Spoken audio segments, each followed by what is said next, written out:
Hello बच्चों, आइए इस प्रश्न को देखते हैं। कौन सा एक सीधा ऑक्सीकरण मार्ग है जिसमें ग्लाइकोलाइसिस नहीं पाया जाता है? ए टीसीए चक्र, बी एचएमपी मार्ग, सी दोनों ए तथा बी, डी उपरोक्त में से कोई नहीं। तो यहाँ पर हमें बताना है कि सीधा ऑक्सीकरण मार्ग कौन सा है जो ग्लाइकोलाइसिस में नहीं पाया जाता है। तो यहाँ हमारी मुख्य अवधारणा अवधारणा होगी कि ग्लाइकोलाइसिस लाइसिस क्या है, क्या है। तो जो ग्लाइकोलाइसिस है, इस ग्लाइकोलाइसिस में जो ग्लूकोज होता है अर्थात जो शर्करा होती है, इस ग्लूकोज को ऑक्सीजन की उपस्थिति में पायरुविक अम्ल में बदल दिया जाता है तथा यह पायरुविक अम्ल आगे जाकर जो क्रेब चक्र होता है, क्रेब चक्र से जुड़ता है वह यह ऊर्जा का उत्पादन करता है। यहाँ पर यह आगे चलकर ऊर्जा का उत्पादन करते हैं।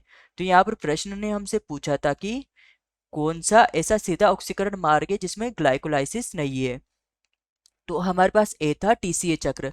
तो जो ये टीसीए चक्र होता है यह ट्राई कार्बोक्सिलिक एसिड चक्र होता है, जिसे क्रेब चक्र के नाम से भी इसे जाना जाता है तथा यहाँ पर जो ग्लाइकोलाइसिस होता है उसमें ऑक्सीजन की सीधी उपस्थिति होती है। तो यहाँ पर यह गलत हो जाएगा कि सीधा ऑक्सीकरण मार्ग है जिसमें ग्लाइकोलाइसिस नहीं होता है। तो इसका जो सीधा ऑक्सीकरण मार्ग है इसमें ग्लाइकोलाइसिस होता है, तो यह भी गलत हो जाएगा। बी है हमारे पास एचएमपी मार्ग। तो जो ये एचएमपी है इसका जो पूरा नाम है वह होगा हेक्सोन मोनो फोस्फेट। तो ये जो हेक्सोन मोनोफोस्फेट है इसे पेंटोस इसे पेंटोस पेंटोस फोस्फेट मार्ग के नाम से भी जाना जाता है। तो यह जो मार्ग होता है इसमें दो प्रकार की प्रक्रियाएं सम्मिलित होती है। इसमें प्रथम होती है ऑक्सीकरण मार्ग व इसकी द्वितीय होती है गैर ऑक्सीकरण मार्ग। तो इसका जो ऑक्सीकरण जो मार्ग होता है, इस ऑक्सीकरण मार्ग में यह जो NADPH होती है, NADPH होती है इसके तथा पेंटोज शर्करा होती है।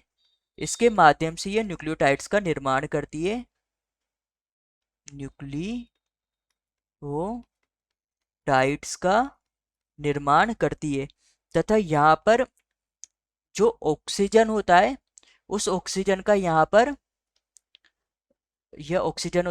पर इसमें सीधा ग्लाइकोलाइसिस की प्रक्रिया देखी जाती है। ग्लाइकोलाइसिस की प्रक्रिया यहाँ पर देखी जाती है। इस कारण इस एचएमपी मार्ग या पेंटोस फॉस्फेट मार्ग को ग्लाइकोलाइसिस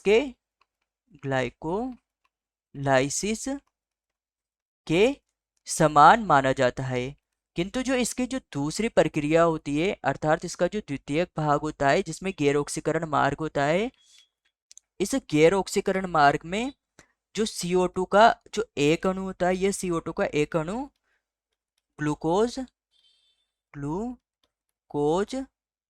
6 फॉस्फेट जिसका निर्माण ऑक्सीकरण मार्ग में होता है, इसके साथ जुड़कर यह न्यूक्लियोटाइड्स का आगे चलकर न्यूक्लियोटाइड्स का निर्माण करता है, न्यूक्लियोटाइड्स का निर्माण करता है। तो जो इसका ही जो गैर ऑक्सीकरण मार्ग होता है इसमें सीधा ऑक्सीकरण मार्ग होता है जिसमें ग्लाइकोलाइसिस का सीधा भाग नहीं होता है।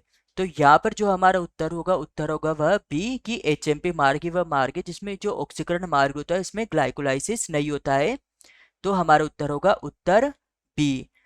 सी है हमारे पास दोनों ए बी, तो ए बी नहीं होंगे क्योंकि ए हमारा गलत उत्तर है।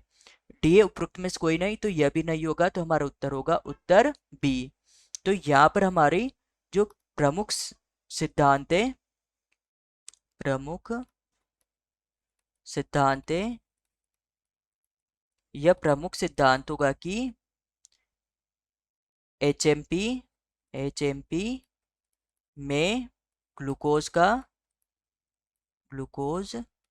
का ऑक्सीकरण